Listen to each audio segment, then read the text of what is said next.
So let's animate the door next, since that's a little bit more complicated. I'll double click on that pre-comp, give myself a little bit more room. And again, I pretty much want to animate from the back to the front. So let's start with the frame. I'll solo that layer. And this one I want to grow from the bottom to the top. So I'll move my anchor point to the bottom, making sure that I have snapping turned on, and snap it to that point right there. Then I'll open up scale by pressing S on the keyboard. And I'll go to frame 30 and set a keyframe by clicking on the stopwatch. Then I'll move back to the beginning, unlink my two scale values, and then set the Y scale to 0. Now we have the animation of the door growing from the bottom to the top. But these are boring linear keyframes, so let's go into our graph editor. And this little handy button will fit all of your graphs to view. So if I click on it, you see that that zooms in my timeline so I can focus on my curve a little bit more. Again, I'll ease the keyframes by selecting both of them, pressing F9 on the keyboard, and now we have a nice little S-curve. I'm going to make the door frame take a good amount of time to get up to speed before it overshoots and then rests at the last keyframe. So I will add another keyframe right here, move it upwards, probably a little bit further, click and drag, hold shift, and then adjust the curve a little bit more, and I'll play that back. And let me zoom out so we can see the whole door.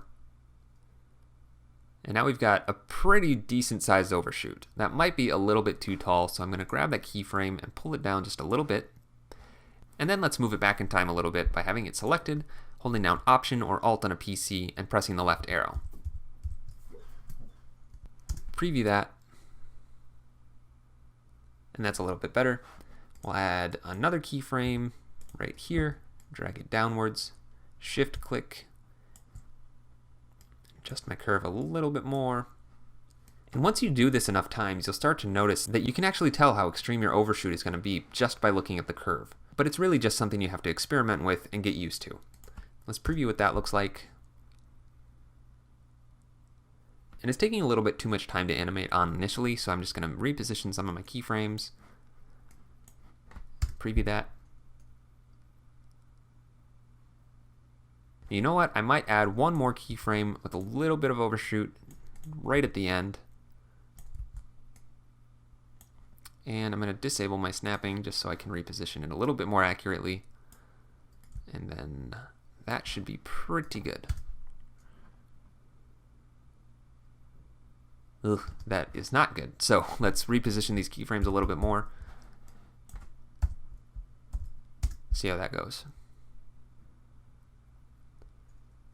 I think I need to decrease this value. Another way that you can adjust the value instead of just clicking and dragging the keyframe is by just adjusting the value right here. Now, simply clicking and dragging, it's pretty hard to be very accurate, but if you hold down Command or Control on the keyboard, you can adjust at a much smaller scale. So I'll just adjust this until it's about where I want it and preview that. That's pretty good. I want to adjust this value as well so it's not so extreme.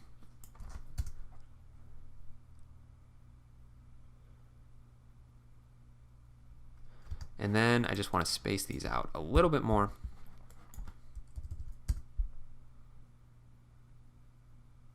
That looks pretty good. I'm happy with that. Let's move on to the next layer, which would be the door. And since this one animates up, why don't we animate the door down? I'll solo this layer, reposition the anchor point to be the top, and then I can actually just copy and paste these keyframes since the overshoot is already figured out, and apply it to the door layer to see if it works the same way. If I preview this, it looks fine, but something I just thought of is that that is actually going to push the door past the point of the frame, and I don't want that layer to go outside of the frame. So this time, instead of doing an overshoot, I think I'll just do point A to point B and just customize the curve a little bit. And since I'm not doing anything complicated, I don't really need the value graph, so I'll go back to the speed graph just so you can see a little bit more of how that one works. And I'll select both my keyframes and reset them back to easy ease by pressing F9. And then I will grab my speed handle and drag it out to around maybe 65%, and then do the same thing for this handle, around 65, preview that. That's pretty good, but I want to exaggerate it a little bit more, so I'll go around 85. let's see what that looks like with the other layer. I think that looks good. It just needs to be retimed a little bit now. So I'll bring it forward in time until right about there. And I'll zoom out on my timeline by pressing minus key. Preview this. And I think the animation is just happening a little bit too slowly, so I'm going to grab my second keyframe and drag it backwards in time a little bit. Cool. Let's do the top next. I'll unsolo these two layers. Now because of the overshoot, I probably don't want the top to start animating on until about this point. So I'll solo the layer and move the layer to that point in time by pressing the left bracket, again, to move the in point of that layer to my playhead. Then I'll move my anchor point to the base of that top layer. I'll zoom in by using the scroll wheel and reposition by holding down the space bar to make sure that it's exactly where I want it.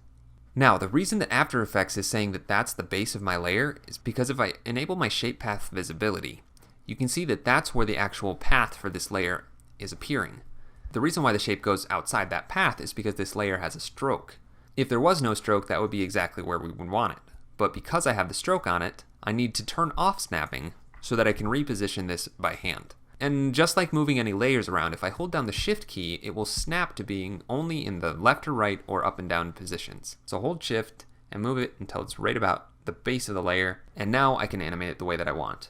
I'll set a scale keyframe by holding Option or Alt on a PC and pressing S, and then move it forward 20 frames by holding Option Shift and pressing the right arrow twice or Alt Shift on a PC. And then I will scale this down to 0 on the Y-axis. And now it animates in a growing motion from the bottom up. So let's select our keyframes, go into our graph editor, easy ease them by pressing F9 on the keyboard, and then adjust the speed handles until we come up with something that we like. And I'm fine with that animation. I don't think that one needs overshoot. So I can unsolo this layer and make sure that it is timed well with the other two layers that we've already animated. And I think it could come on a little bit sooner, so I'll bring it back to about here, see what that looks like. I like it. Now I'm getting this very faint gap between the two layers, so I'm just going to select the top one and move it down a couple times by pressing the down key on the keyboard. Now if I play this back, looks pretty good, there's no gap, and we can move on to the glass. So let's solo the window and the window reveal layers, and I'll zoom in. And I want to animate these two layers from the base as well. So I'll reposition the anchor point to the bottom. Again, because this layer has a stroke, the snapping feature won't work. So I'm just going to do this by eye. And I'll do that again for the second layer as well. And then I'll go to frame 20 maybe.